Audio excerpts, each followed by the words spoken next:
Mencari jejak kehidupan nenek moyang di Sangkulirang bukan perkara mudah. Melewati medan yang sulit, berpacu dengan waktu. Tapak tangan dalam gua menyimpan banyak cerita. Para cendekia mengkajinya bukan cuma untuk mengabadikannya menjadi warisan dunia, melainkan juga memberikan sumbangan ilmu pengetahuan. Dinding-dinding gua kapur seolah mengajak kita terus bertanya, siapa nenek moyang Sangkulirang?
Sejak pagi, tim peneliti sudah siap menjajaki lebatnya hutan Kalimantan.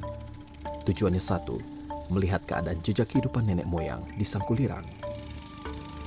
Mengungkap teka-teki lukisan dinding yang dibuat ribuan, bahkan puluhan ribu tahun lalu, dan mencari jalan untuk merawatnya.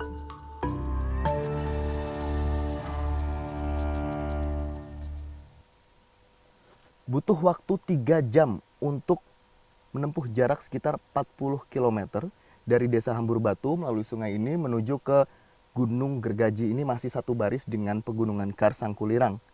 Kita akan lihat lebih dekat jejak kehidupan nenek moyang di Sangkulirang dengan penelitian yang terus dilakukan sebagai upaya untuk melestarikan cagar budaya. Diperkirakan lukisan yang berada di dalam gua usianya sudah puluhan ribu tahun. Bisa jadi mereka yang tinggal puluhan ribu tahun lalu di Sangkulirang merupakan cikal bakal populasi yang ada saat ini di Indonesia dan sekitarnya. Bisa jadi kita.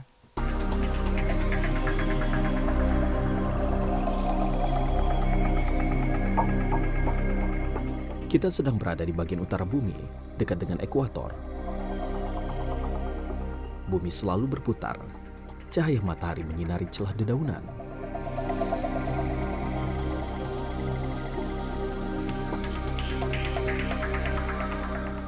Kata orang, binatang rimba akan mudah ditemui di bibir sungai. Namun hanya suaranya saja yang terdengar. Itu pun samar-samar, karena tertutup suara bising mesin katinting. Atau jangan-jangan mereka sudah kembali masuk ke dalam hutan ketika mendengar bunyi suara mesin. Kami terus melawan arus dari hulu, membelah lebatnya sungai Bengalon. Pepohonan yang condong ke sungai melindungi manusia yang melintas di sungai Bengalon. Arusnya cukup kuat karena tadi malam hujan, sehingga air di sungai ini lebih tinggi. Tetapi kalau tidak hujan, justru akan menyulitkan perjalanan katinting ini karena sungai setidaknya lebih dangkal.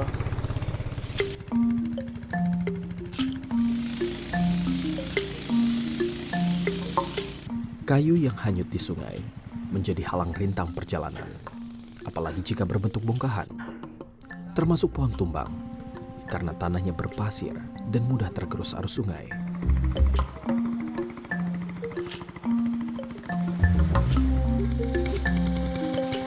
Gunung Gergaji sudah terlihat begitu gagah dari sungai.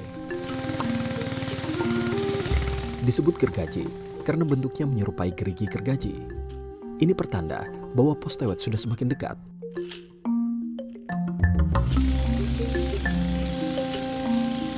Tewet merupakan pintu masuk menapak ke Gua Tewet, tempat para peneliti berkumpul.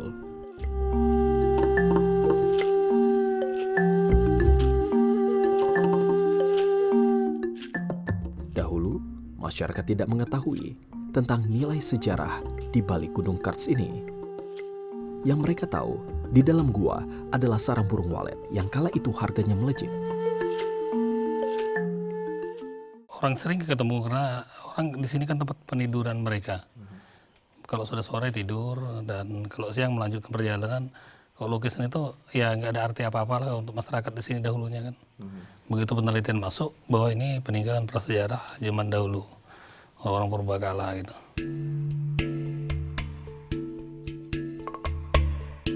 Tetapi setelah kebakaran hebat tahun 1997 di sini, memaksa ekosistem untuk bermigrasi atau mati. Tidak ada lagi sarang walet. Kalau sekarang ini waletnya sudah kurang karena kebakaran 2 kali dari tahun 82 dan 97 itu, sehingga kayaknya walet-walet di sini pun sudah punah, berkurang lah paling tidak. Ke 82 itu masih ada menyisakan kayu-kayu yang besar, pohon-pohon besar di atas gunung ini kan.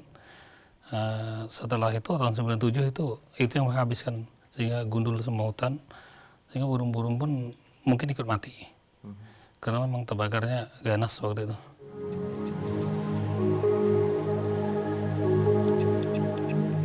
Mereka kini kebanyakan menjadi operator katinting dan penunjuk jalan.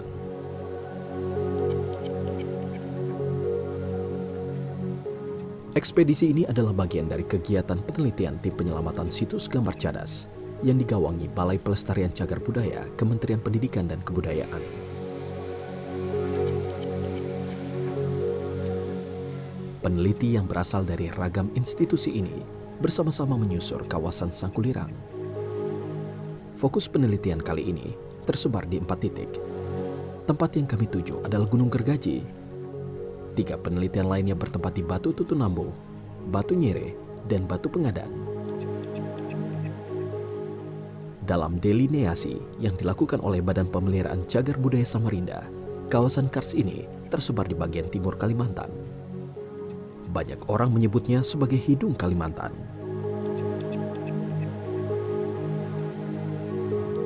Kita lihat lebih dekat lagi. Dalam pendataan tahun lalu, ditemukan lebih dari 30 titik terdiri dari situs lukisan dinding prasejarah, gerabah, hingga fosil manusia prasejarah. Mulai dari Gunung Gergaji, ke arah utara, sampai ke Gunung Mapulu. Kemudian ke arah timur terdapat beberapa situs di Gunung Tutunambo, hingga ke Pengadan.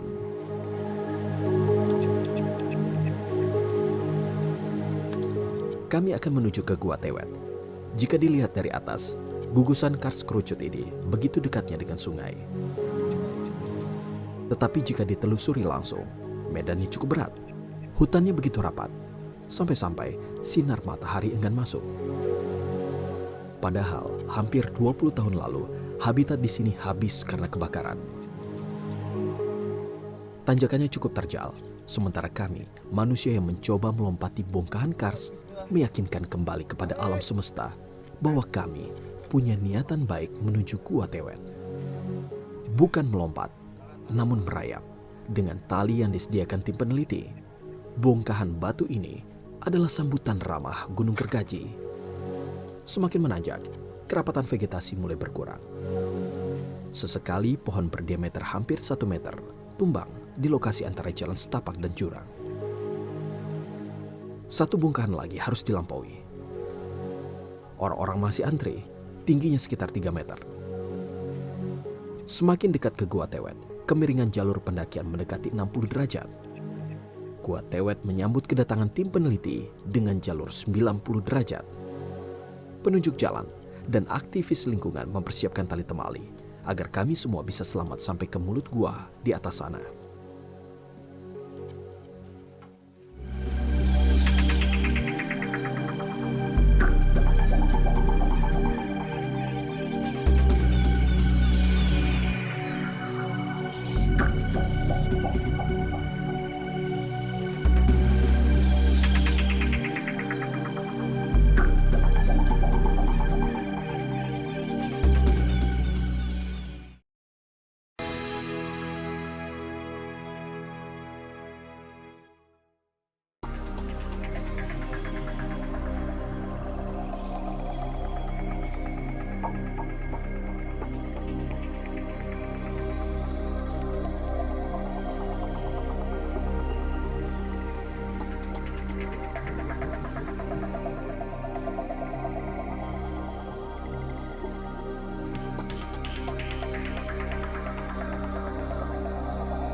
Dari pos tewet tadi nanjak sekitar 40 meter, lalu berhenti di sini sebentar, kemudian nanti akan nanjak tebing kars ini sekitar 20 meter menggunakan alat.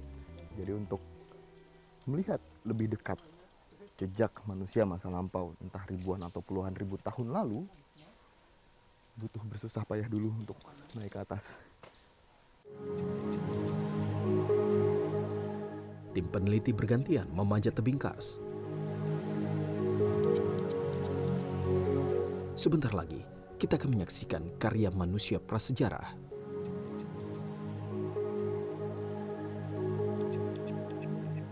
Jalan satu-satunya adalah dengan memanjat tebing setinggi 20 meter sebagai karpet merah. Tetapi tidak semudah itu. Kita nafas sebentar. Ini baru naik sekitar 5 meter dari sini. Masih sekitar 15 meter lagi menuju Gua Tewet. Dari sini lanjutin. Memasuki Gua Tewet seakan bertamu ke rumah nenek moyang. Hanya saja orangnya sudah tiada, namun meninggalkan jejak. Bisa disebut sebuah karya seni atau ungkapan pola hidup mereka ribuan tahun lalu. Beribu pertanyaan akhirnya muncul di benak. Tentang siapa dan kapan lukisan ini dibuat?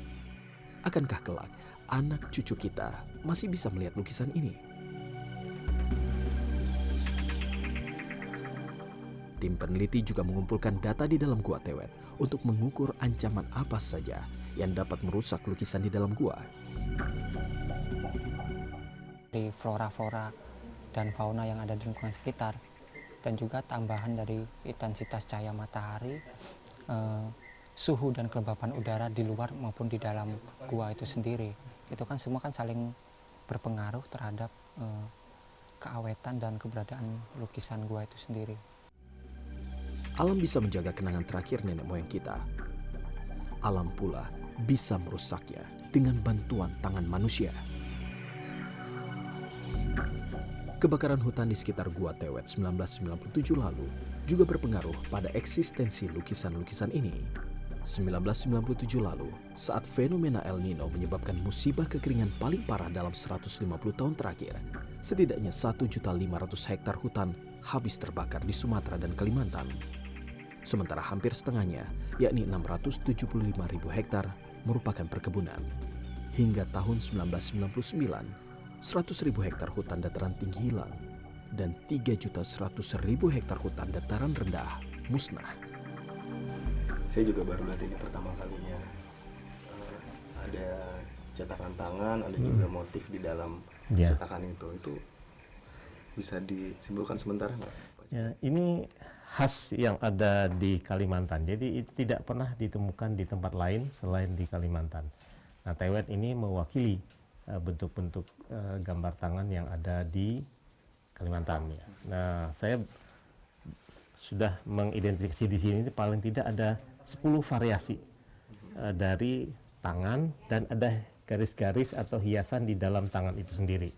Biasanya yang kita temukan di Sulawesi, di Papua, bahkan di seluruh dunia itu tidak ada gambar. Jadi gambar telapak tangan saja biasa, seperti gambar tangan biasa.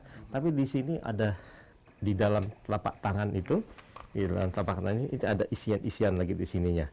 Nah itu maksudnya, saya mengidentifikasi barusan itu ada 10 variasinya. Ada yang garis-garis lurus, ada yang titik-titik, ada yang garis-garis, dan seterusnya. Dan itu kelihatan khas sekali yang ada di Kalimantan ini. Kalau di Kalimantan ini khas itu adalah yang berbeda dengan tempat lain itu menunjukkan bahwa Kalimantan masih ada tradisi membuat tato. Tato di tangan ya. Tato di tangan. Nah sekarang biasanya kan di sini kan dibuat gitu ya. Nah itu juga mungkin ya cikal bakal atau awal asal usul dari tato-tato yang di Kalimantan itu tradisinya berlanjut dari sekarang itu dengan kita lihat tato-tatonya. Kan tidak semua orang kan di orang Kalimantan memberikan tato pada tangannya. Mungkin ini juga tangan-tangan tertentu yang diberikan isian garis. Di Tewet ini merupakan salah satu contoh dari rock art yang ada di Indonesia. Kalau Pak Cecep lihat sendiri rock art atau lukisan di dalam goa, seperti apa karakteristiknya dan kebanyakan usianya, range usianya itu seperti apa? Ya, kalau dari karakteristik lukisan-lukisan atau gambar-gambar cadas yang ada di Indonesia itu hampir sama yang ada di Kalimantan ya. Terutama yang dominan itu adalah gambar-gambar telapak tangan, lalu gambar-gambar hewan. Itu yang dua itu yang dominan. Itu terdapat baik itu di Sulawesi, baik Sulawesi Selatan, Sulawesi Tenggara, Kalimantan Timur, di Papua, Maluku, itu umumnya adalah gambar-gambar telapak tangan dan hewan itu. Nah, kalau dari usia yang selama ini yang sudah teridentifikasi itu ada di Sulawesi Selatan, di Maros. Itu sekitar 40.000 tahun yang lalu gitu. Dan itu merupakan tertua di dunia. Jadi zaman es. Ya, sekitar ya segitu. Jadi itu merupakan yang tertua sekarang di dunia. Di dunia, bukan Ya. di Prancis ya kalau nggak salah. Kalau Perancis itu kan kalau tepatnya sekitar 39.600, sementara di ke Sulawesi Selatan itu 39.900. Jadi lebih tua kita. Validasi usia lukisan sedang dilakukan. Jika saja usia lukisan di Gua Tewet ini yang paling tua di dunia, alur prasejarah mungkin bisa berubah. Beberapa tahun lalu, seorang peneliti asal Prancis, Jean-Michel Sazin, pernah membuat perkiraan usia lukisan gua di Sangkulirang. Namun, masih perlu pembuktian lebih lanjut. 27 titik lukisan gua telah teridentifikasi di dunia. Yang paling tua ada di Maros Pangkep, Sulawesi Selatan. Sementara ini menurut catatan UNESCO, usia lukisan gua di Sangkulirang adalah 8.000 tahun berdasar dari penelitian Sazin. Namun sebaran lukisan gua di Sangkulirang Mangkalihat memiliki paparan waktu pembuatan yang bervariasi. Maka dari itu, penelitian berlanjut, tidak saja untuk menentukan kembali usia lukisan, namun juga mencari cara untuk menjaganya. Punya masalah besar terhadap kemampuan kita semua ini untuk mempertahankan keberadaan cagar budaya berupa lukisan-lukisan yang kita seringkali mengenalnya dengan rock art gitu. Nah, kegiatan ini adalah studi bagaimana kita mendeteksi apa saja kerusakan-kerusakan yang terjadi, terus potensi yang mempengaruhi kerusakan atau pelapukan itu bisa secara internal maupun eksternal. Nah, faktor-faktor itu yang berusaha kita deteksi, terus melihat korelasi antara kira-kira faktor penyebab dengan kerusakan atau pelapukan yang terjadi. Tidak terlalu jauh berbeda yang saya melihat adanya pengelupasan pada batu. Jadi batu itu terbuka secara berlapis kayak begini. Jadi bukan lukisan yang terbuka sebenarnya, tapi tempat lukisan, tempat media lengket dari lukisan itu yang terbuka dari batuan induk. Itu selainnya faktor yang lain pasti ya banyak lah. Potensi kerusakan itu ternyata besar. Masalahnya, sejak kebakaran hebat 20 tahun lalu, tanah di sekitar Gua Tewet membentuk habitat baru. Kajian untuk konservasi terhadap lukisan gua hingga saat ini masih minim. Waktu yang akan membuktikannya. Usia lukisan di Gua Tewet dan asal-usul manusia prasejarah yang bermukim di sini masih menjadi perdebatan. Pada waktu yang bersamaan, ancaman kerusakan terhadap lukisan ini ada di depan mata.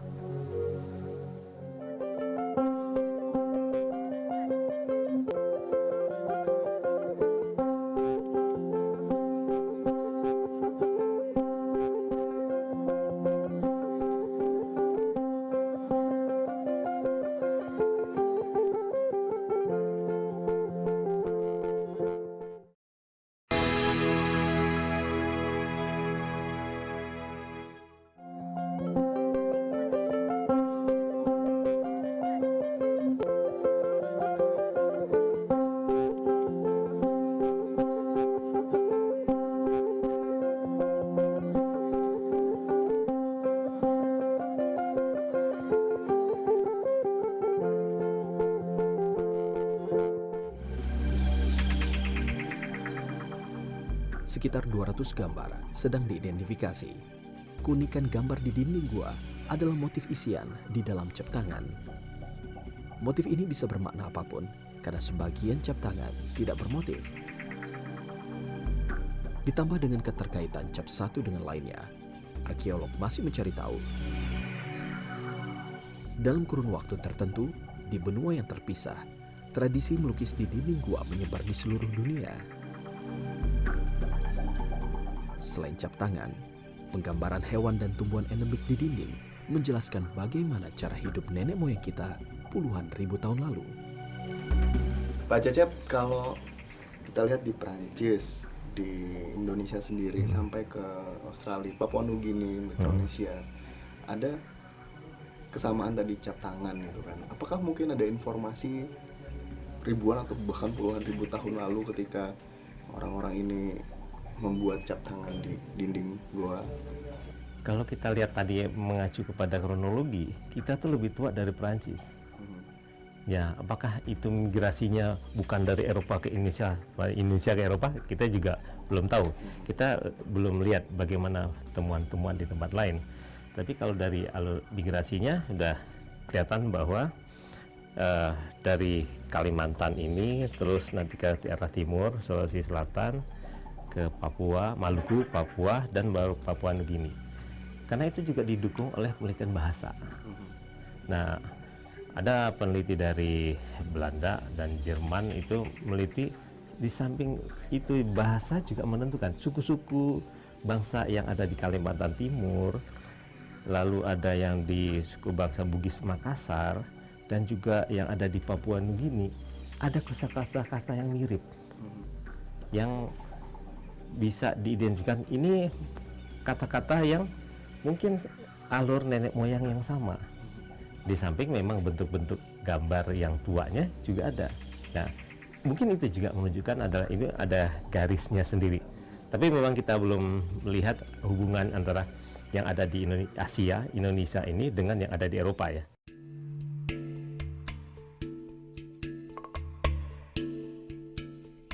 Kesamaan pola pikir untuk melukis di dalam gua, padahal berbeda benua, pula terpaut waktu dan jarak yang begitu jauh, masih menjadi misteri. Muncul dugaan bahwa ada kaitan yang erat dengan masa kini dari jejak tradisi yang diturunkan tersebut. Sebab mereka yang tinggal dekat dengan zaman es disebut-sebut para peneliti merupakan nenek moyang kita. Kalau di Kalimantan ini khas itu adalah yang berbeda dengan tempat lain itu menunjukkan bahwa Kalimantan masih ada tradisi membuat tato. Tato di tangan ya. Tato di tangan. Nah, sekarang biasanya kan di sini kan dibuat gitu ya. Nah, itu juga mungkin ya, cikal bakal atau awal asal usul dari tato-tato yang di Kalimantan itu tradisinya berlanjut dari sekarang itu dengan kita lihat tato-tatonya. Kan tidak semua orang kan di orang Kalimantan memberikan tato pada tangannya. Mungkin ini juga tangan-tangan tertentu yang diberikan isian garis.